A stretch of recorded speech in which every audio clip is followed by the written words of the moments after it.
In this video, we're going to review some of the very basics for using Photoshop to create web designs. Now, it could be wireframes, it could be full-blown design mockups, or even finished design work.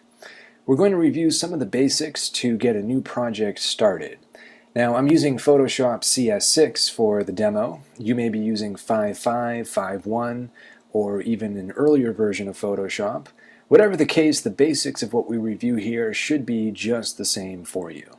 So, as always with Photoshop open, we're going to get started by creating a new document. And we can do that using our keyboard shortcut. On the Mac, that's Command-N, and on the PC, Control-N, so we'll go ahead and do that. With that set, we have our new document dialog that appears. And at this point, we want to check a couple of basic settings on our document to make sure they're going to work for publication on the web.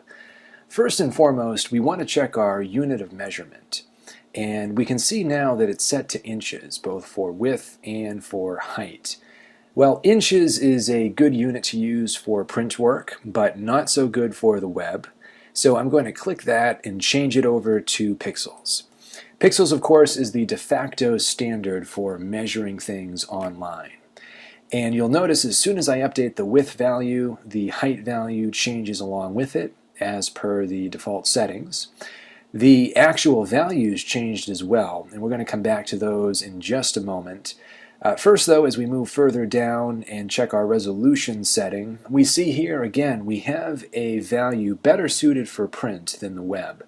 So I'm going to change 300 to 72. 72 pixels per inch is the standard pixel density on a computer monitor.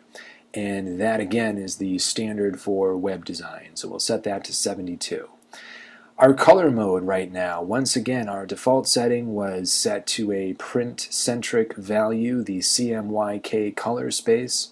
We're going to change that to RGB, red, green, blue. RGB color is what works on the web. We can use 8-bit, that's going to be just fine. And finally here we're going to change our background contents. I'm going to change that from background color, which could be anything, and I'm going to make it white. Your value may be transparent by default, it could be any of these others. By making it white, we're setting the background to be the default color that every major browser is going to give you by default. So this is going to better simulate what our design is going to look like when it's sitting inside of a browser window.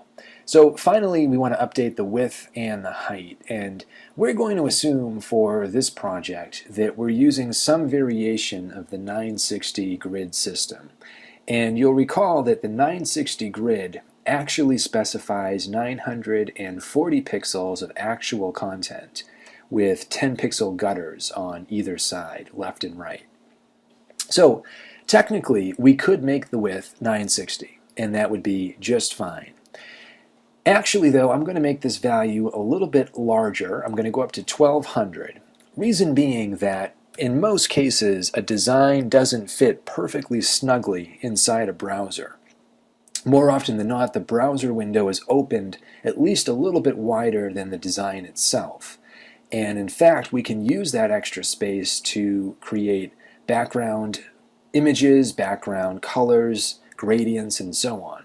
So I'm going to give myself a little extra wiggle room on the width to create some of that space that's going to be very typical, 1200 pixels, even though I'm going to imagine I'm designing for the 960 grid system here.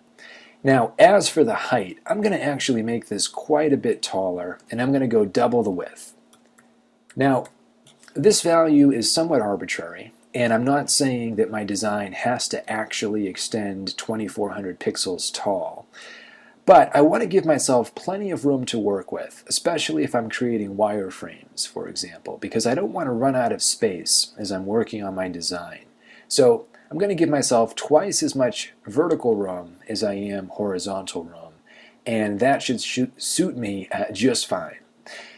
Now, everything looks good. We'll give it one quick run through. I'm using pixels, 72 ppi, 1200 by 2400 are my dimensions, and my background contents are white. At this point, I could go ahead and save this preset if I didn't want to bother punching in all these values again. Once I had done that, I can go to my preset menu and select it from the list here. What I'm going to do instead is just go ahead and confirm these settings, click OK, and that's going to create my document.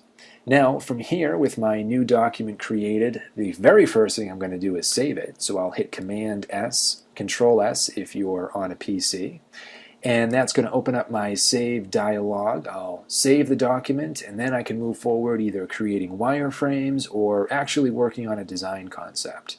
And we'll review both of those in other lessons.